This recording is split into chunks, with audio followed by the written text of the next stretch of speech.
ሰላም ጤና ይስጥልን እንዴት ናችሁ? አሬክስ መስፍን ቤተሰቦች እንግዲህ በባለፈው እንግዲህ በአሬክስ መስፍን ቱ በሚለው ላይ እንግዲህ ኢንዱስትሪያል ፋርማሲ ቻፕተር 1ን ከኢንትሮዳክሽን ጀምረን እንዲሁም ፊዚካል ፕሮፐርቲ፣ ኬሚካል ፕሮፐርቲ የሚሉትን ለመዳሰስ ሞክረናል እና ስለዚህ በዛ ውስጥ እንግዲህ ኦቨርኦል ያሉትን ነገሮች በፕሪ ፎርሙሌሽን ስቴዲ ስር በማድረግ የመጀመሪያውን ቻፕተር ለማጠናቀቅ ሞክረናል ማለት ነው። ኦቨርኦል እንግዲህ ከሞላ ጎደል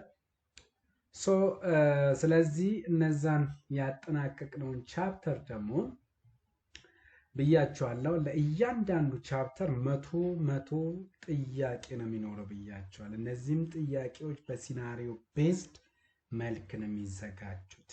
ስለዚህ በእነዚህ ጥያቄ ውስጥ ደግሞ የእናንተን ማንበብና የእናንተን አንደርስታንድ የማድረግ ስለዚህ እነዚህ ጥያቄዎች ሞር ሪሌትድ የሚሆኑ ከኤግዚት ኤግዛም እና ከላይሰንሸር ኤግዛም ሞዴል ሊሆኑ የሚችሉ ነገሮች ናቸው ብያቸዋለሁ። ባልኳችሁ መሰረት ዛሬ የተወሰነውን ጥያቄ ከ1 እስከ 20 ያሉትን ከቻልን ለመዳሰስ እንሞክራለን ማለት እፈልጋለሁ። እንግዲህ እንደምታዩት ኩዌሽን ዊዝ አንሰር ነው። ስለዚህ በምናገኘው እንግዲህ በአሬክስ መስፍን 2 ላይ ነው እነዚህ ነገሮች ሊገኙ የሚችሉት ማለት ነው። ከቲዩቶሪያሉ ጋራ የተያዙ ጥያቄዎች ከሆኑ ቀጥታ በአሬክስ መስፍን 2 ነው የሚለቀቀው። ነገር ግን ከዛ ውጭ ለምሳሌ ኤግዚት ኤግዛም ወይ ላይሰንሸር ኤግዛም ከሆኑ ግን በአሬክስ ኖርማሉ መስፍን ይለቀቃል ማለት ነው። እንግዲህ የመጀመሪያው ኩዌሽን እንግዲህ ኩዌሽን 1 ነው የሚለው the first question, a pharmaceutical scientist is developing new oral tablet formulation ይላል። new oral tablet formulation. During pre-formulation study, they find that the drug substance are pure flowability አለ ብሎ አስቀምጦልናል ማለት ነው። ስለዚህ አዲስ የሆነ የኦራል ታብሌት ፎርሙሌሽን ለማዘጋጀት ነው አላማው። ስለዚህ በዚህ ውስጥ እንግዲህ ለማዘጋጀት ፕሪፎርሙሌሽን ስቴዲ ነውና ያየነው። በፕሪፎርሙሌሽን ስቴዲ ውስጥ እንግዲህ አንዱ ከፊዚካል ፕሮፐርቲ ውስጥ እንግዲህ ፍሎዋቢሊቲን ቴስት የምናደርግበት ብለን አውርተናል። ስለዚህ እዚህ ውስጥ የታየው ነገር በፕሪፎርሙሌሽን ስቴዲ ውስጥ የተገኘው ነገር ምን እያለን ያለው ነው የሚለን ፒውር ፍሎዋቢሊቲ ነገር ተገኘ ነው እንግዲህ በውስጡ እያለን ያለ ይሄንን ነው እንግዲህ አድሬስ ለማድረግ እየሞከርን ያለነው ነው ብሎ ያስቀምጠልን ማለት ነው። እንግዲህ በጥናታችን መሰረት ወይም ደግሞ እኛ ባስቀመጥነው ጥያቄ መሰረት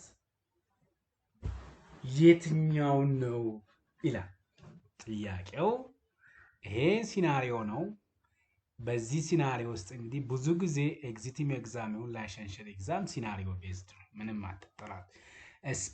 ስፔሻሊ ላይሰንሸር ኤግዛም በጣም ነው የሚጠቅማችሁ። ይሄንን ጥያቄ ስታዩ በጣም ትረዳላችሁ። እያንዳንዷን በእውነትም ተረድቻለሁ፣ አውቄያለሁ፣ አላወቅኩም የሚለውን ይረዳቸዋል። which physical characteristic of drug substance most likely causing this issue ላለ ይሄ ማለት ፒውር ፍሎቢሊቲ የሚያመጣ የሚችል የትኛው ነው? ኤ ፓርቲክል ሳይዝ፣ ቢ ፖሊሞርፊዝም፣ ሲ ሃይግሮስኮፒክ፣ ዲ ደግሞ ዲዞሉሽን ይላል። ስለዚህ ከነዚህ ከተዘረዘሩት ውስጥ ለፒውር ፍሎቢሊቲ ተጋላጭ ሊሆን የሚችለው የትኛው ነው? እስኪ እናንተ እዩትና መልሱ የትኛው እንደሚሆን በኮሜንት ሴክሽን ላይ አስቀምጡ። ደግሞ ስታዩ ላይክ አድርጉ። እስኪ ላይክ ምንም እንትን የሚል ነገር የለም። እኔም ላይክ አረጋችሁ አላረጋችሁም እኔ ብዙም እንትን የለውም፣ ግን እስኪ ለሌላ ልጆች እንዲዳረስ ነው። በቃ ይወቁ፣ ይረዱ። ኢንዱስትሪያል ፋርማሲ እያልን በሁሉም ሰብጀክቶቹን ከቨር ስለምናር አሁን ኢንዱስትሪያል ፋርማሲን እንጨርሳለን። ከዛ ፋርማኮሎጂ እያልን እንደዛ እያልን ሁሉንም ስትራክቸሩን ጠብቆ ለዛ ብዬ ነው ይሄንን ቻናል የከፈትኩት። አመናችሁም አላመናችሁም በዛኛው ማድረግ ይችላል። ግን ይሄ ስትራክቸሩን የጠበቀ እንትን እንዲሆን ስለፈለኩ ነው ፍሎ ጠብቆ እንዲሄድ ነው ስለዚህ መልሳችን ምንድነው እሱ answer is a particle size ላት particle size ነው መልሳችን ማለት ነው እንዴት ላ እንዴ particle size መረስናል ኤክስፕላኔሽናችን ደግሞ particle size and shape significantly influence powder flowability ያለ shape particle or wide distribution of particle size can lead to pure flow property በዚህ ውስጥ በሼፕ ውስጥ እንደውም ምንድነው ስንል የነበር ነው እነዚህ በተለይ አሞርፈስ እና ክሪስታሊን ብለን የጠራናቸው አሉ ስለዚህ እዚህ ውስጥ ፓርቲክል ሳይዙ ትልቅ ኮንትሪቢዩሽን ይጫወታል ማለት ነው question number 2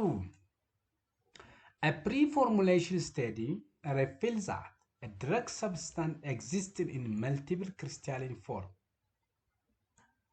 questions for this scenario what is the term used to describe this phenomena a isomerism b polymorphism c amorphism d crystallinity which one is to express multiple crystalline form under pre-formulation state so በዚህ ውስጥ እንግዲህ ፕሪፎርሙሌሽን ስቴጅ ውስጥ ነው ያለነው ጥያቄው በፕሪፎርሙሌሽን ስቴጅ ውስጥ ነው ስለዚህ መልቲፕል የሆነ ክሪስታላይን ፎርምሶች አሉ ነው እነዚህ ክሪስታላይን ፎርም የሆኑ ነገሮች የትኛው ነው ይሄ ማለት መልቲፕል ክሪስታላይን ፎርም ማለት ምን ማለት ነው በቃ in other way what is the meaning of multiple crystalline form isomerism ነው polymorphism ነው amorphism ነው crystallinity ነው the answer is b polymorphism monomorphism ምንለው በአንድ ሲሆን ነው polyformism ሲሆን ብዙ polymorphism is the ability of solid substance to exist in two or more crystalline form ከሆነ polymorphism ምንለዋለን question number 3 a formulation scientist is evaluating the stability of a new drug candidate they observe that the drug degrades rapidly in the presence of moisture. Question. Which chemical properties most relevant to this observation? A. Oxidation B. Hydrolysis C. Photolysis D.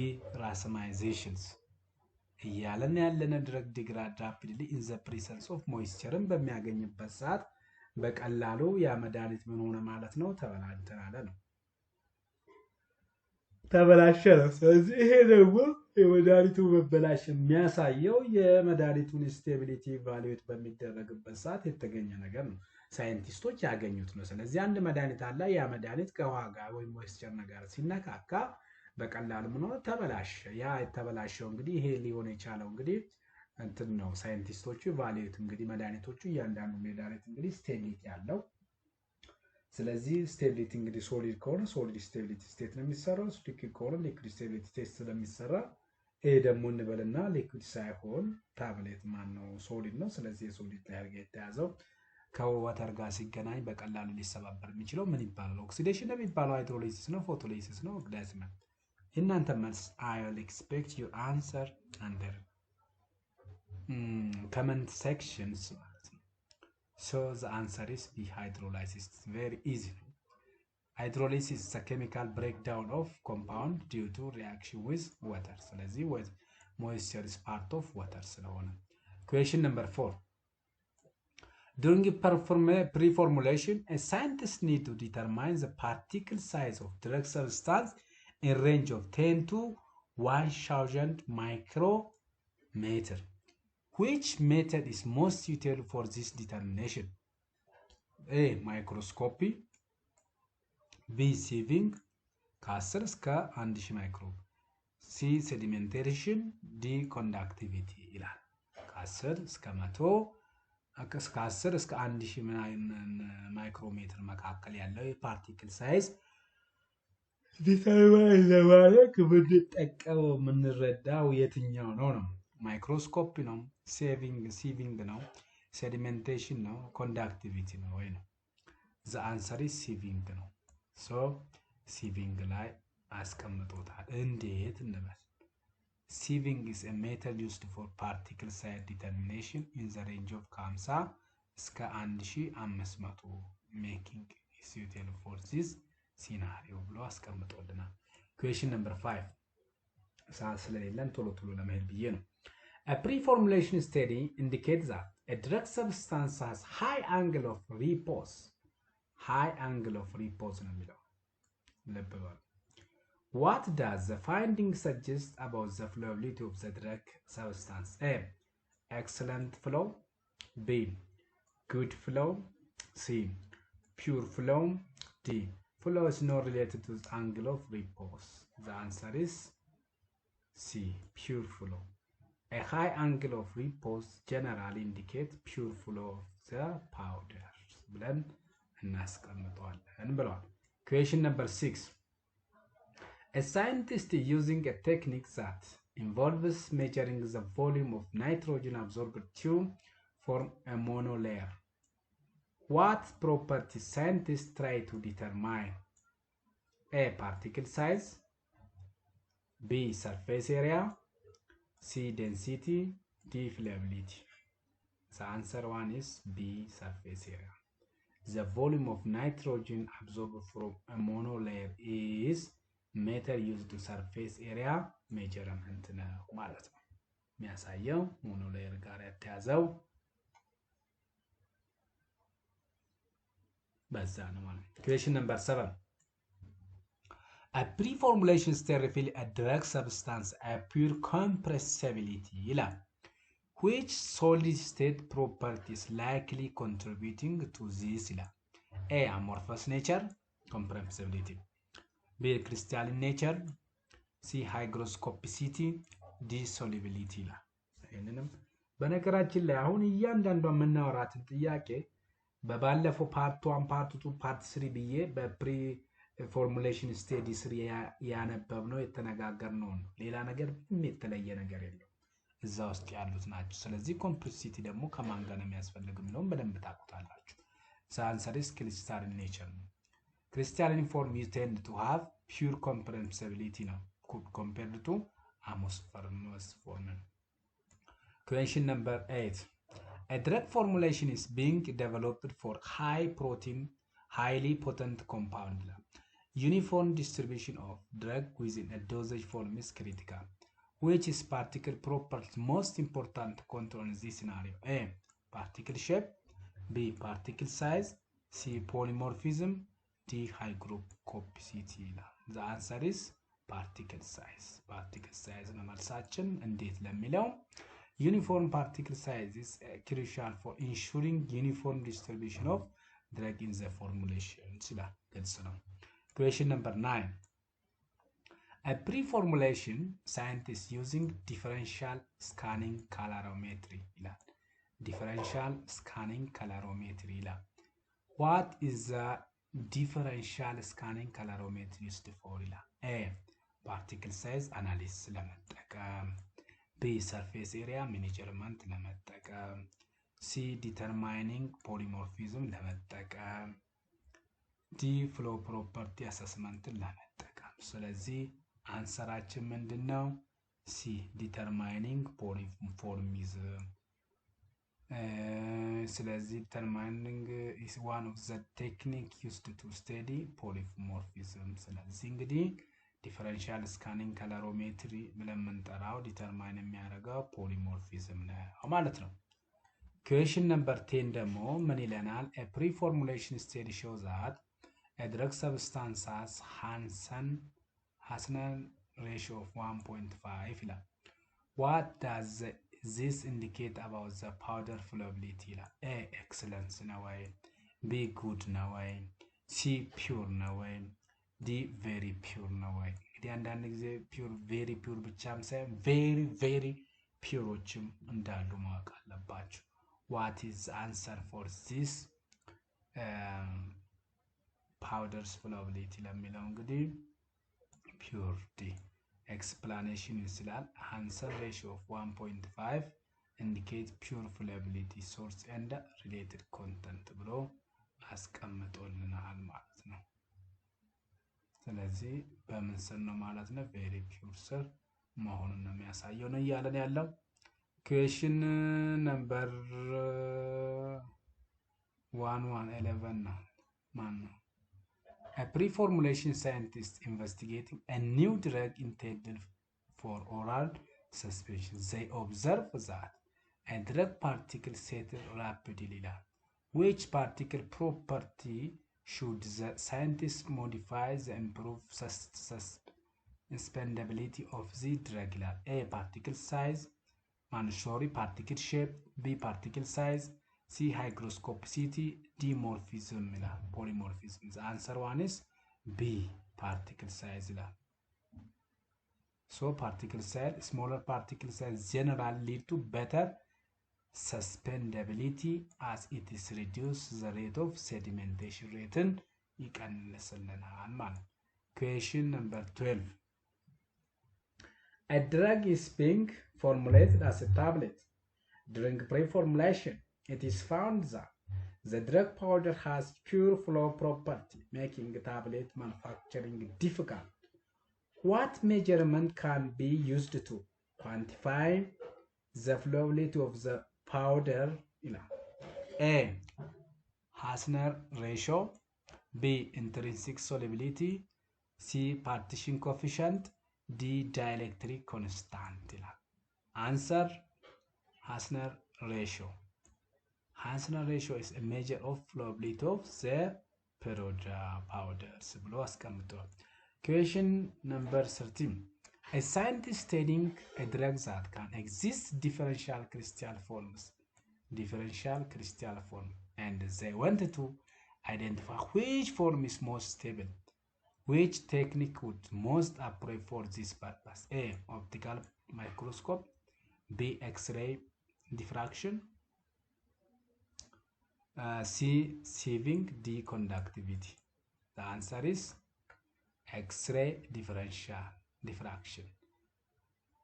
Explanation is a key technique for identifying and characterizing different polymorphisms. Question 14. A pre-formulation study is focused on optimizing the drug dissolution rate. Which particle characteristic has the most significant influence on the dissolution rate? A. Particle shape. B. Particle size. C. Crystal habit. D. Hygroscopicity. Answer Particle size. A smaller particle size provides a larger surface area which increases the dissolution rate ማለት ነው። Question 15. A drug is found in degrade in presence of light. In the presence of light. Which chemical instability is occurring? A. Hydrolysis. B. Oxidation. C. Photolysis. D. Polymorphism. The answer is photolysis. ምክንያቱም in the presence of light ስለሚል photolysis is the degradation of drug due to exposure to light ማለት ነው። ከዛ ጋር ይሄ in the presence of air ነው የሚሆነው። ይሄ in the presence of water ነው። ይሄ in the presence of light ነው ማለት ነው ሊሆን የሚችለው light። እሺ question number 16. A scientist using light microscope to analyze the particle size of drug. What is the typical size range that can be measured using the technique? A. 0.0012 0.1 micrometer. B. 0.200 micrometer. C. 1 up to 200 micrometer. D. 50 up to 1,500 micrometer ብሏል። እንግዲህ ስለዚህ የትኛው ነው ሊሆን የሚችለው ነው? The answer is this one. Optical microscope used for optical size measurement in the range of 0.2 እስከ 100 micrometer ማለት ነው። Question 17. A pre-formulation study evaluating the impact of humidity on drug substance. Which physical property is being assessed? Humidity ነው የሚለው ልብ በሉ። A. Polymorphism. C. Hygroscopicity. C. Flowability. D. Solubility. The answer, hygroscopicity, is an ability to substance to absorb moisture from the air ማለት ነው። ከኤር ሞይስቸር ሊወስድ የሚችል እንደውም ይሄን ጨው አድርገን ጨውና ውሃ ብለን በቀላሉ አስ ኤግዛምፕል በደንብ አድርገን ገልጸነዋል። ለዛ ነው ትንታኔ ብዙ ምን ያላልኩት፣ ወደኋላ ተመልሳችሁ ቪዲዮዎቹን እንድታዩ። ስለዚህ እዚህ አሁን ደግሞ ጥያቄዎቹ ላይ እያንዳንዳቸው ቻፕተር መቶ ጥያቄ ስለማዘጋጅ ያ ደግሞ ጊዜ ስለማይኖረኝ ይሄ 100 ጥያቄ እኮ ነው፣ ቀላል ነው። 10ም 20 ማዘጋጀ ማለት እንችላለን። ግን በደንብ አድርጋችሁ ራሳችሁን እንድትፈትሹን ስለምፈልግ ነው። Question number 18. A scientist using the Bethe equation. What is the purpose of using Bethe equation? A. To determine particle size. B. To measure surface area. C. To assess flow property. D. To study polymorphism. Answer, to measure surface area. B ማለት ነው። surface area ነው measure ለማድረግ የምንጠቀመው። A Bethe equation used to calculate the specific surface area of substance ማለት። Question 19.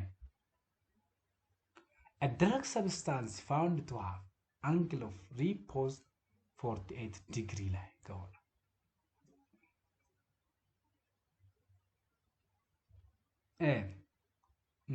how would you describe the flow property of this drug substance? A. Excellent.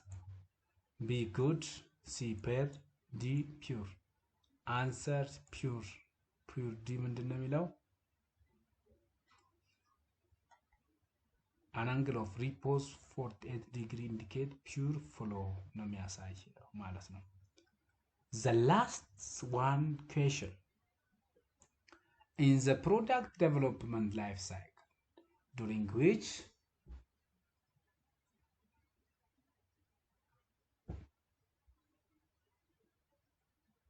phase are pre-formulation study conduct to determine best clinical trial formulation ይላል። A. Preclinical study. B. Phase 1 clinical study. C. Phase 2 clinical study. D. Phase 3 clinical study ብሎ አስቀምጧል። Answer, C. Phase 2 clinical study ነው ነው። Phase 2 clinical study ነው። Pre-formulation study are conducted to determine the best clinical trial formulation during phase 2 clinical study ነው ማለት ነው። So for today I have concluded all of them questions. So ለዛሬ የነበረኝ እንግዲህ ያዘጋጀኋቸው 20ዎቹ ጥያቄ እነዚህ ናቸው። ቀሪ ጊዜ ካለን 80ዎቹን እናዘጋጃለን። እነሱ ደግሞ እንግዲህ ያው ዲፔንድ የሚሆነው እናንተ ላይክ በምታረጉት በእናንተ ኮሜንት ላይ ዲፔንድ ሆኜ 100ም ጥያቄ ይሰራልን የምትሉ ከሆነ 100ም ጥያቄ ይሰራላችኋል። አይ ይበቃናል፣ በዚሁ ይበቃናል ወይን 50ው ጥያቄ የምትፈልጉትን የጥያቄ መጠን በእያንዳንዱ ቻፕተር ላይ በኮሜንት ሴክሽን ላይ እንድታስቀምጡ ካሁኑ ጠይቃችኋለሁ ማለት ነው። ስለዚህ እናንተ ላይ ዲፔንድ ሆኜ እናንተ የምትፈልጉ ከሆነ እናንተ ኢንተረስትድ ከሆናችሁ ምን አደርጋለሁ ማለት ነው፣ ጥያቄዎቹን እሰራለሁ። ግን ለሁሉም 100 ጥያቄ አዘጋጅቻለሁ ማለት ነው። ይሄ በጣም ስትራክቸርድ የሆነ ስለሆነ በነገራችን ላይ ይሄኔ እኔ የክፍያ ቢሆን አንድ ባንድ በደንብ አድርጋችሁ ልትከታተሉ ልታዩም ትችላላችሁ፣ ትኩረት ልታረጉ ትችላላችሁ። ግን በነፃ ሲሆን ብዙ ጊዜ ነፃ ነገር አይወደድም ይባላል አንዳንድ ጊዜና ስለዚህ በተቻላችሁ መጠን ለመከታተል ሞክሩ። ፎሎ ለማድረግ ላይክ ማድረግ ሰብስክራይብ እያረጋችሁ ተከታተሉ። ይጠቅማችኋል እንጂ አይጎዳችሁም ማለት ነው። እንደዚህ ያው እያለ ወደፊት እንግዲህ እኔ ባለኝ ጊዜ እስካለኝ ድረስ ጊዜ እስካገኘው ድረስ እኔ እናንተን ለመርዳት ነውና እነዚህን ቪዲዮ ሲቀርጽ ቀላል ነገር ይመስላችኋል። ግን አሁን ከረንት ላይ አሁን እየቀረጽኩ ያለሁት ሌሊት ነው። ኦልሞስት ሌሊት አሁን በቃ 9 ተኩል ነው ሌሊት ላይ ማለት። ስለዚህ በዚህን ጊዜ ተነስቼ ነው እናንተ እንድትጠቀሙ ይረዳችኋል ብዬ አስቤ እየሰራሁ ያለሁትና ላይክ ብታረጉ አይጎዳችሁም። ሰብስክራይብም ኮሜንት የምትፈልጉት እኔ እናንተን ሀሳብ ለማሟላት ነውና ይሄንን ማለት ፈልጋለሁና እስካሁን ድረስ ስለተከታተላችሁኝ አመሰግናለሁ። ይቆያል። ሌሎቹንም እንግዲህ ሁሉንም ሰብጀክቶች ከቨር ለማድረግ እሞክራለሁ። እናንተም ልጆቹንም ኢንቫይት እያደረጋችሁ እንትን አድርጉ ማለት ፈልጋለሁ። ቴንኪዩ ማለት ነው። ስለዚህ በዚህ ቆይተናል ዛሬ። ቻው። መልካም ጊዜ ይሁንላችሁ። የመልካም ጥናት